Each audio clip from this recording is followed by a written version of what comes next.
ஒரே ஒரு வீடியோ கூட நீங்க மக்கள் நிக்கிறாங்க ஒரு பின்னாடி நீங்க காட்டவே முடியாது. வெறும் ஒரு கட்சி நிர்வாகிகள் கட்சி தொண்டர்கள் உற்சாகப்படுத்தி வேற மக்கள் அவருக்கு மக்கள் ஆதரவு பரந்தூர் மக்களோட ஆதரவு அவருக்கு கிடையாது.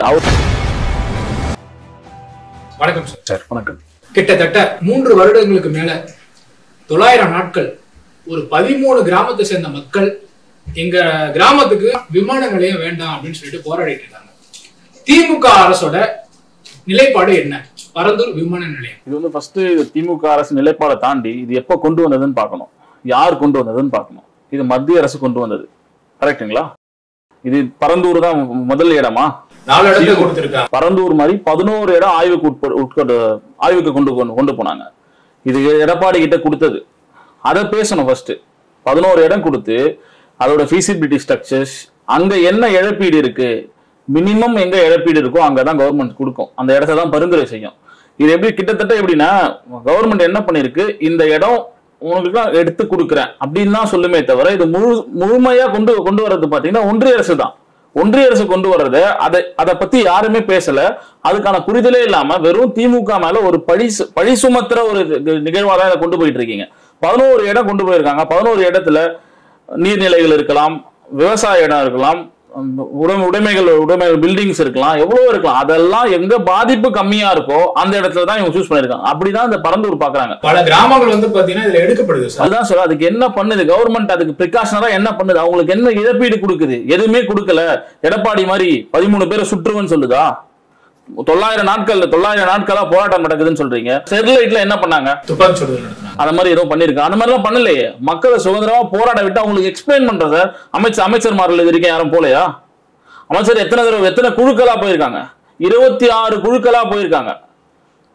அதெல்லாம் யாரெல்லாம் பேசுறீங்களா? அவங்களுக்கு சொல்றேன் சார், ஒரு சாரார் வேணான்னு சொல்றாங்க, ஒரு சாரார் வேணும்னு சொல்றாங்கல்ல. இல்ல சார், அந்த மக்களோட நிலைப்பாடு என்னன்னா, காலங்காலமா நாங்க வாழ்ந்துட்டு இருக்கோம், எதுக்கு இந்த விமான நிலையம் அவ்வளவு அத்தியாவசியங்கள் இங்க கிடையாது அப்படின்னு சொல்லிட்டு நாம் தமிழர் கட்சி சீமான் வந்து குற்றச்சாட்டுறாரு. அவரு பிரச்சாரங்களுக்கு ஈரோடுக்கு போறாரு. எதுல போறாரு? விமானத்துல தானே போறாரு. அவரு வைக்கிற வாதங்கள் சொத்தையான வாதங்கள். அதை தாண்டி நிறைய விஷயம் இங்க இருக்கு சார். அதை ஃபர்ஸ்ட் மக்களுக்கு யாருமே சொல்லல. காரணம், இப்ப அங்க ஒரு இடம் எடுக்கிறாங்க, அவங்க கவர்மெண்ட் ரேட்டுக்கு தரல, மார்க்கெட் ரேட்ல இருந்து 4 மடங்கு கொடுக்குறேன்னு சொல்றாங்க. ஏன்? அங்க அவங்களுக்கு சார் அங்க இருந்து ஒரு சொந்த இடத்துல இருந்து வெளில போறது கஷ்டம். அது யாரும் இல்லைன்னு மறுக்கவே இல்லை. அதை நியாயப்படுத்தவும் இல்லை. வளர்ச்சின்றது அத்தியாவசியம். இதை யாரையும் நசுக்கிறதுக்காகவோ ஒடுக்கிறதுக்காகவோ கிடையாது. அதை தாண்டி கொஞ்சம் அனுமதிக்கிறேன். என்ன ஒரு சில விஷயம் நான் சொல்லிடுறேன். காரணம், அங்க இருக்கவங்களுக்கு ஒரு வீடு கொடுக்கறவங்களுக்கும் சொல்றாங்க, அந்த இடத்தை கொடுக்குறவங்க ஒரு வீட்டுக்கும் ஒரு அரசு வேலைன்னு சொல்லியிருக்காங்க. ஒரு இடத்துக்கு கொடுக்குற இடத்துக்கு 4 மடங்கான மார்க்கெட் ரேட்னு சொல்லியிருக்காங்க. நீங்க போறீங்க பாருங்க, இன்னொரு வீடு போறீங்க, உங்களுக்கு ஒரு டவுன்ஷிப் மாதிரி ரெடி பண்ணி, இங்க இருக்கிறவங்க அப்படியே இன்னொரு இடத்துக்கு போறாங்க, டவுன்ஷிப் மாதிரி ரெடி பண்ணி, அந்த டவுன்ஷிப்ல கொடுக்கறதும் கவர்மெண்ட் இலவசமா கொடுக்குறாங்க. அவங்க உரிமையை தான் கொடுக்குறோம். அவங்க இங்க இருந்து இழந்துட்டு போறாங்க, யாரும் அதை மறுக்கல. அதை தாண்டி அதை வச்சு அரசியல் பண்றதுக்காக இப்ப சீமான் போன்ற ஆட்கள், விஜய் போன்ற ஆட்கள் எல்லாம் பேசுறாங்க. என்ன தகுதி இருக்கு? இல்ல விஜய் என்ன குற்றச்சாட்டு வச்சிருக்காருன்னா, பரந்தூர் விமான நிலையத்துக்கு பின்னாடி திமுகவுக்கு மிகப்பெரிய லாபம் இருக்கு. திமுகவோட லாபம் ஒண்ணுதான், மக்கள் தமிழ்நாட்டை ஒரு எலைட் பண்றோம். இப்போ நீங்க சொன்னது போல 910 நாட்கள் கழிச்சு நேற்று நேரம் பார்த்து கிழமை பார்த்து ஐயரை வச்சு ஜாதகம் பார்த்து எல்லாத்தையும் பார்த்து விஜய் போயிருக்காரு. அதை ஒத்துக்கிறீங்களா? இப்ப விஜய் கட்சி ஆரம்பிச்சு 1 வருஷம் ஆகுதா?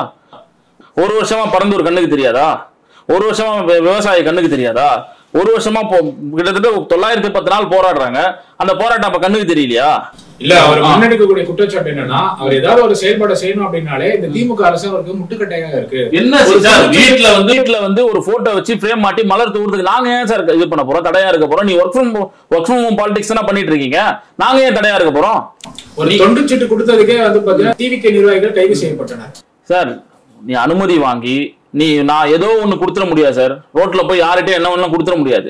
என்ன கொடுக்குறேன்னு இருக்கு, அனுமதி வாங்கிட்டு செய்யுங்க. அனுமதி வாங்காம நான் செஞ்சுட்டு என்னது, நான் ஜெயிலுக்கு போறேன்றது வாதமே கிடையாது.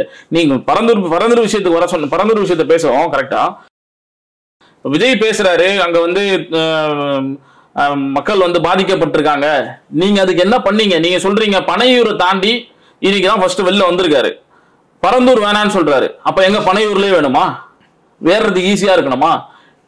வேற எங்க வேணும்னு சொல்லணும். இல்ல அவர் என்ன சொல்ல வர்றாருன்னா வளர்ச்சிக்கு நான் முட்டுக்கட்டையே இல்ல, வேற இப்ப எதுக்கு முட்டுக்கட்டையா? வேற ஒரு இடத்துல வந்து அரசு வந்து பாத்தீங்கன்னா பரிசீலனை பண்ணி இதை வந்து மாத்தி வைக்கணும் அப்படின்ற மாதிரி தான் சொல்லி விஜய் இன்னொரு இடம் சொல்லியிருக்காரு, அவரை சொல்லுங்க. இல்ல விஜய் ஆட்சியில 11 இடம் கொடுத்தாங்க சார்.